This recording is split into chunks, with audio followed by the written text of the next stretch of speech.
It's your boy Toasted. We back with Top Tier Media Live. And who we got in the building right now? DLU Kemp. Okay. So look, we got an update with Kemp today. We're just gonna dive straight into it. Man, how you been? Talk to us. Man, I've been straight, hella straight. Life been good. I can see that, man. I see the cash stack getting fat, man. Talk to me a little bit about that. How'd you come up on that? You know, music. Music, huh? Okay. Is it from like a latest release? Did you get something? I mean, talk to me. You got a little new piece of ice. I mean, it just doesn't come like that. How did you get there? Yeah, I got an album dropping on the 12th. It's called Perfect Timing. It's gonna be a 14-track album. Then I got another album dropping on the 3rd. I don't know what the name of that one gonna be yet, but man, just feeling blessed, man. I'm finna drop 70 songs this next year, man. Finna put Arkansas where it needs to be. Finna put myself where I need to be, type shit. So Right on, man. So over at Connect, they treating you right. yes, They sir. doing you right. That's family, man. Talk to people a little bit about that and what type of work you've had to put in to do that. Man, I'm just gonna put it like this. Connect, treat me like family. They treat me like nobody. I ain't never had nobody treat me better, man. I couldn't ask for a better team, a better support system, better. They make me feel like a brother, you know. And it's really rare that you get something like that out of a company or out of people, you know. And man, I can't even explain how excited I am to keep pushing music out for the next year with this team, with this company. I'm probably gonna be there for the rest of my career. So, yeah. Right on. You have a passion for Arkansas itself. Yes, And very much. I mean, it's my home. I moved out for a little bit, went to a whole different state, cooled down for a little bit, come back, and now I'll be back here soon, putting Fayetteville, Arkansas back on the map, and just showing people that you can do anything if you put your mind to it. so I went back and checked out some of your other music and stuff, specifically the slide video. It's hit about 600,000 on YouTube. Is that a good milestone? Are you shooting for higher? Or? I think I think when it comes to views, I don't. Well, I had somebody tell me something a long time ago. It was an artist who had just been blowing up, and he had just hit 1 million views, his first 1 million views. And I asked him what it was like to hit 1 million views, and he was like, "Man, it feel good, but when you hit 1 million, it's like when you hit 10,000, you want another 10,000. But when you hit 1 million, you just want more and more. You want 10 million, 20 million. But I couldn't really say that I want bigger numbers or anything like that. Like 600K is a great milestone in terms of like, yeah, the video did great and I really didn't have to push it or nothing, but I just got the most loyal fans in the world. But I think I just, like I said, I had the most loyal fans. Anything I drop, they eat up, they love, and I just drop incredible music. So it's gonna continue to do bigger numbers in the future. Man, talk to the people about undoubtedly being one of the number one Arkansas artist. What's it like? Is it a humbling feeling or is it a lot? It is, but it ain't, because you get. Well, I feel like when you at the top, or when you're considered the top, most people don't give you the recognition, the respect that you deserve. And I get a lot of that. I get a lot of people ignoring me, not mentioning me, or want to act like I'm not there, but I am. And but if it was flipped and reversed, I would give somebody the most utter respect they deserve, because I don't know what it took them to get to that position, just like they don't know what it took for me to get to this position, what I've had to go through, what trials and tribulations I've had to face to get to this point. What were some of the major things that you had to go through? Bad management, people snaking me, crossing me left and right, people acting like I don't exist, people stealing from me, lying to me. But now I think I got my head on straight. I got it all focused. I know who's around me, who cares about me, who really wants to see me do good, who wants to see me win, and that's who I'm surrounding myself with now. Your team, Hundo, my people I would call my friends, and that's who I'm going to stick with now. People I know who want the best for me, for Arkansas, for music, and that's what I'm looking at going forward. So what's your definition of a real person? Man, I'd say a good person, but not even necessarily a good person. Just somebody who won't lie to you, somebody who does what they say they're gonna do, somebody who will be there for you no matter if you rich, if you broke, if you poor, where you come from, and somebody who never gives up on anybody, even a complete stranger in any sense. Right on. I can agree with that. I think that's a very fair statement. I feel like being a real is kind of a lost trait for morals, especially with the hip hop scene and the way that it is in the state it is being right now. I can agree with that. So, you know, when you were back in La Pinto, did you have any help or was you just a one man show? I'd say I wouldn't call the help that I had help, because considering what I know now, but basically no, I didn't have any help. It was just me. It was just me pushing my music on TikTok, living in my mama's crib, and I was about to quit music type shit. And when I blew up off of This Is Why I'm Hot, I didn't really understand. I still kind of don't understand how big I was or am now. And I'm still trying to get into that headspace like, hey man, this is real. You're who you are. You need to be, you need to hold your head high. You need to be in that mind space to where not to where you big headed, but where you know who you are. You're not gonna take no shit from nobody. You're not gonna let people talk down on what you do or who you are, and you just not gonna take no disrespect. But yeah, I mean, since I blew up, yeah, I basically got this shit on my own, all on my own, and it sucks sometimes, but then again, it's a blessing because I can say I did it on my own. I can agree that I've seen a lot of work put in by yourself. I've seen you do a lot of things and put forth a lot of effort that a lot of other people don't seem to really understand. And you invest in yourself. So I think that's super important, and people need to hear this because investing in your portfolio, your catalog, and just the tools that you need is super important. And I think that you have a good understanding of that. If there's like a major feature that you would want to get in the future, who would it be? Or you could have a list. I mean, there could be couple, but who would the one person be like, undoubtedly? Probably Big Avo. I know you like Big Avo. I know you like Big That Avo. motherfucker be so hard, man. He God hard. damn. Shout out Biggie Avo, bro. Yeah, that's my boy. Man, let's talk about your beat selections real quick. You have a very distinctive sound whenever you're on tracks. Is there a reason behind that, or are you working on something different right now? Honestly, I go for shit that like, cause I got a deep ass voice. I know that, and I know that's what brings my audience. And I know when you hear my voice on a track, it's no mistaking that that's Kemp's voice. And I listen for slow, hard hitting shit like kind of country, got a twang to it. Something that just sticks out to where you hear that bitch and you like, oh my god, this fucking beat crazy. And then you hear the deep voice come in and it just takes you. The song just takes you, and you like, oh my god, this motherfucker's so hard. But that's kind of how I do my beat selection when I go through and listen to beats. I don't like fast beats. I don't like shit that has too much going on in it. I like simple 4 instrument beats, and then I just go crazy on them. Is there something that you feel like you lack in your music that you could do better on?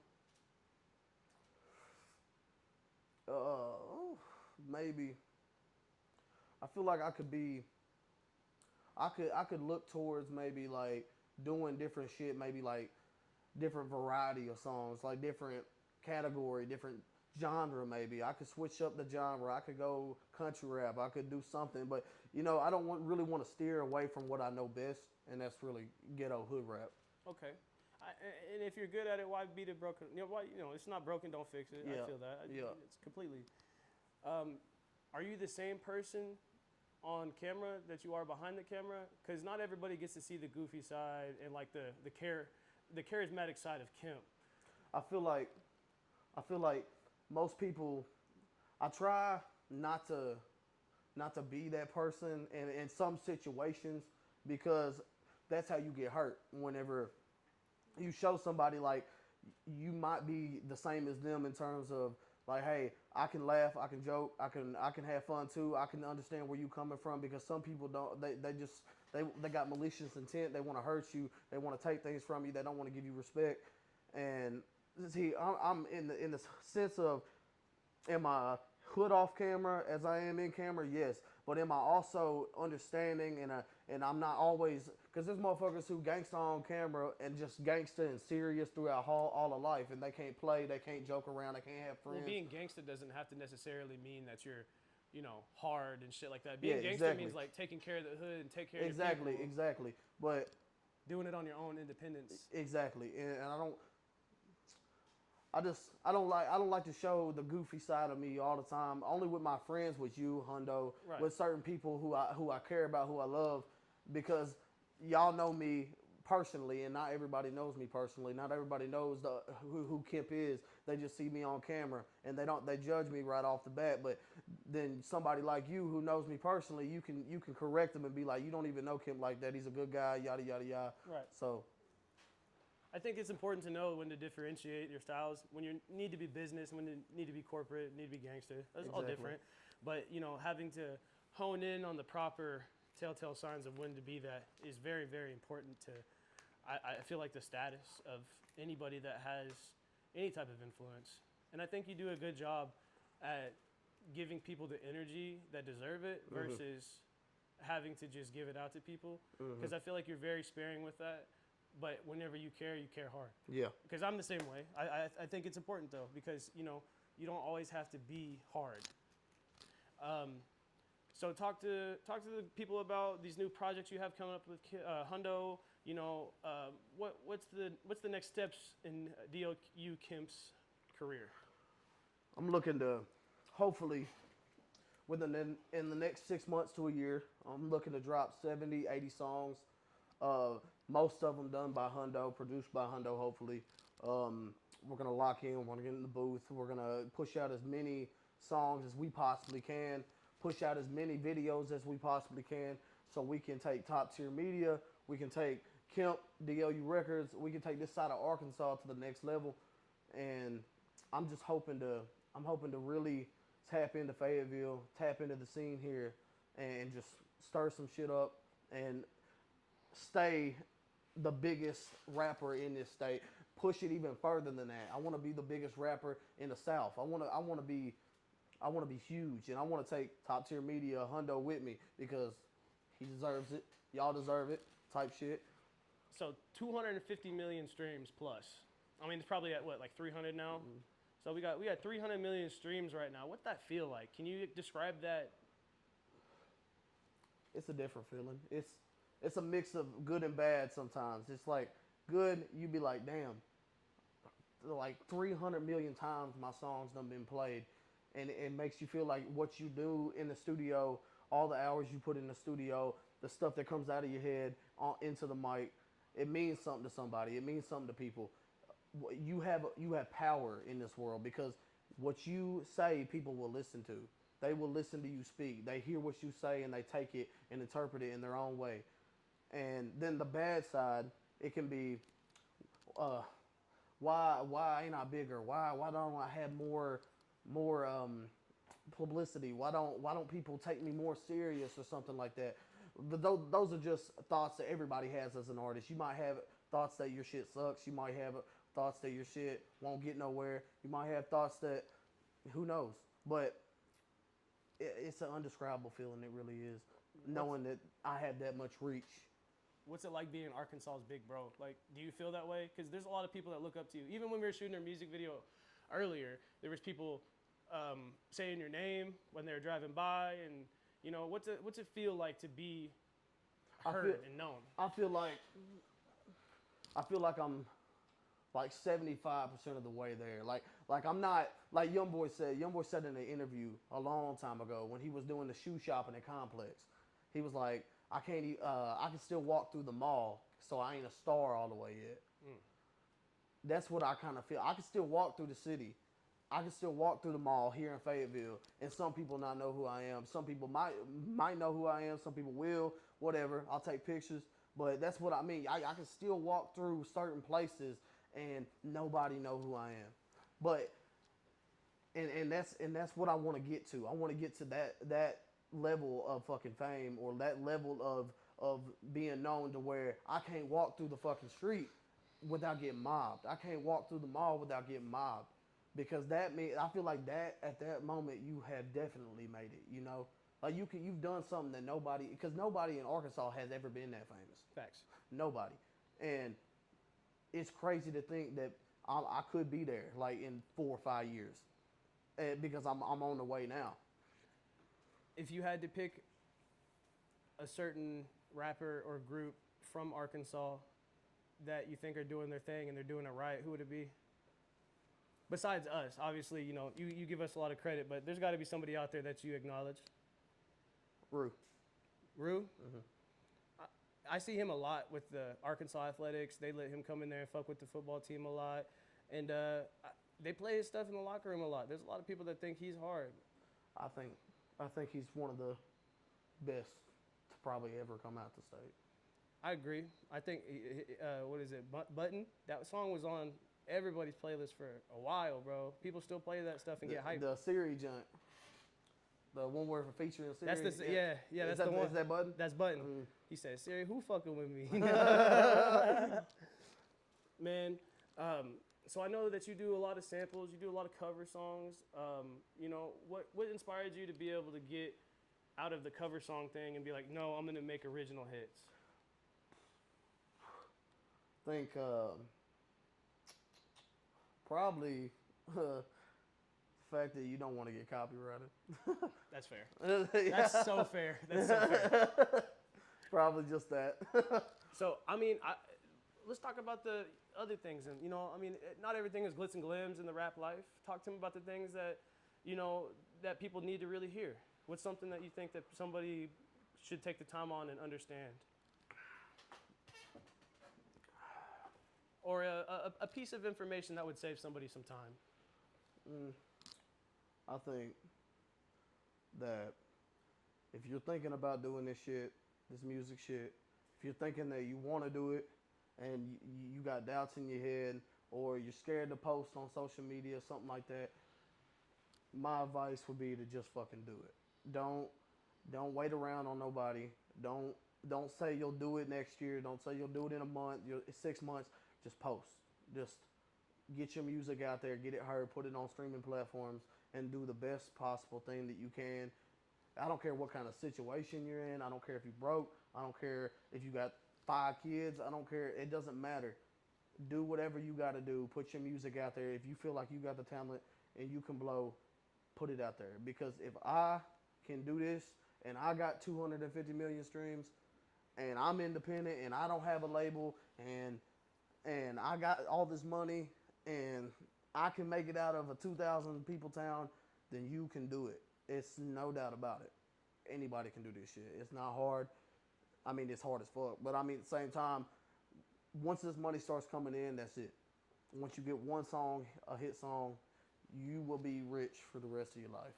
So don't take shitty deals. Don't fucking let people snake you. Don't listen to anybody but yourself. Listen to your gut. Listen to your heart.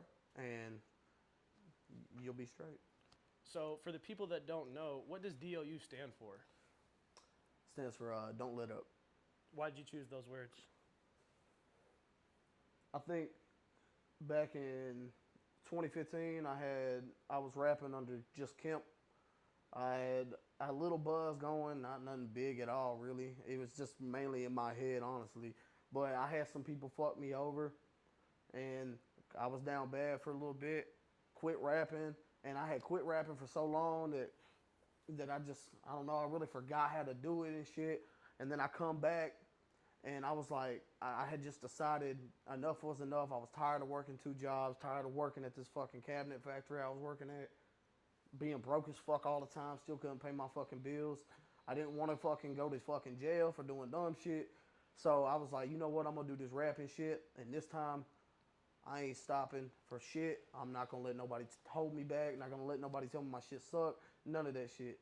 I'm just going to drop. And that's where Don't Let Up came from, because it was like, I'm gonna keep my foot on their fucking necks. I'm not gonna let them breathe type shit. I'm gonna fucking keep Talk to pushing. 'em, man. I'm Hell gonna keep yeah. pushing that shit out, man. And yeah, don't let up. Don't let up. Well, is there anything you want to plug in? Anything you want to say before we let you go, bro? Hey man, shout out Connect, man. Shout out. Oh, you gotta pull out the rack, Ace. Yeah.